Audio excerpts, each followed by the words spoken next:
Welcome to AP today news. Vizianagaram జిల్లా గజపతి నగరం మండలంలో పురిటిపేట మెంటాడ వెళ్లే రోడ్డు పరిస్థితి మరీ అధ్వానంగా తయారైంది అని ఈ రోజు సిపిఎం ఆధ్వర్యంలో ధర్నా చేపట్టారు. 6 లైన్ రోడ్లు అవుతుండటంతో మెంటాడ రోడ్డు అంతా గోతులమయంతో నిండి ఉంది. వర్షం పడిందంటే రోడ్డంతా చెరువులుగా తలపిస్తుంది. ఈ రోడ్లు అధ్వానంగా ఉండడం వలన బైక్ పై వెళ్తున్న ప్రజలు నానా అవస్థలు పడుతున్నారని, యాక్సిడెంట్ చాలా దారుణంగా జరుగుతున్నాయని స్థానికులు వాపోతున్నారు. ఈ మార్గం గుండా వ్యాపారస్తులు, కాలేజ్ కు వెళ్లే స్టూడెంట్స్ చాలా ఇబ్బందులు పడుచున్నారు.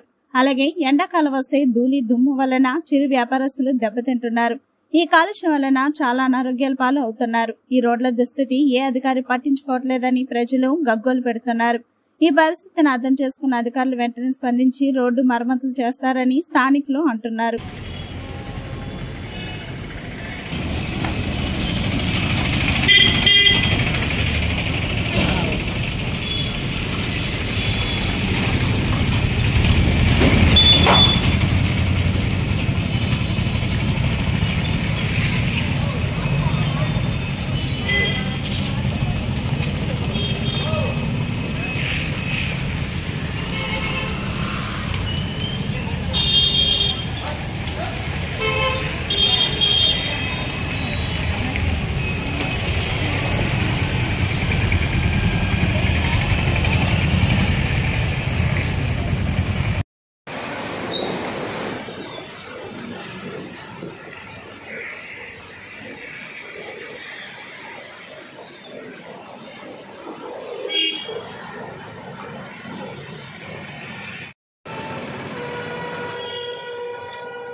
చేపట్టిన నాటి నుంచి ఈ రోడ్ల వెంట హైవే రోడ్ల కన్నా అధ్వానంగా లోడ్ ఎక్కువ ఉన్నటువంటి లారీలతో ఇసుకని, సిమెంట్ని, ఇతర మెటీరియల్ని తోలుకొని కాంట్రాక్టర్ అక్కడ వర్క్ చేస్తున్నాడు.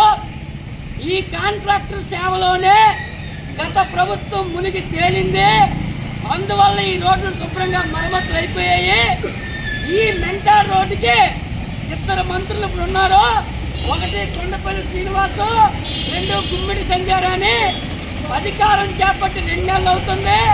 వాళ్ళకి మేము రిక్వెస్ట్ చేసేది ఏంటంటే కాంట్రాక్టర్ పని కాంట్రాక్ట్ చేసుకుని పోతే ఇక్కడ ఉన్నటువంటి రవాణా కార్మికులు బతుకులు ఎలా తీరుస్తారో, అలాగే ప్రయాణికులు యాక్సిడెంట్ అయితే చనిపోతే వాళ్ళ భార్య పిల్లలు ఎలా పోషించుకోగలుగుతారు, వాళ్ళ బిడ్డలు ఎలా పోషించుకోగలుగుతారు, దెబ్బలు తగిలి అంగవైకల్యం వచ్చినా ఎవరైనా చనిపోతే ఈ కాంట్రాక్టర్ ఎవరైనా డబ్బులు ఇస్తారా?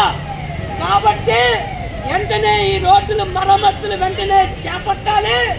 చేపట్టని ఎడల ఈ యాక్సిడెంట్లకి ఇప్పుడున్న ప్రభుత్వము బాధ్యత పడాలి. ఎందుకంటే ఆర్ఎన్బి అధికారులు రోడ్డు విరిపైపులో చిరు వ్యాపారులుంటే ఇబ్బంది పెడుతున్నారు తప్ప ఈ ఇబ్బందులు ఎందుకు చూడడం లేదని నేను అడుగుతున్నాను. ఈ రోజు కార్మికులు, ఉద్యోగులు, ప్రజలు, రోగులు, మహిళలు, గర్భిణులు అందరూ ఇబ్బందులు పడుతుంటే కాంట్రాక్టర్ హాయిగా కాంట్రాక్ట్ పనులు చేసుకుంటే మన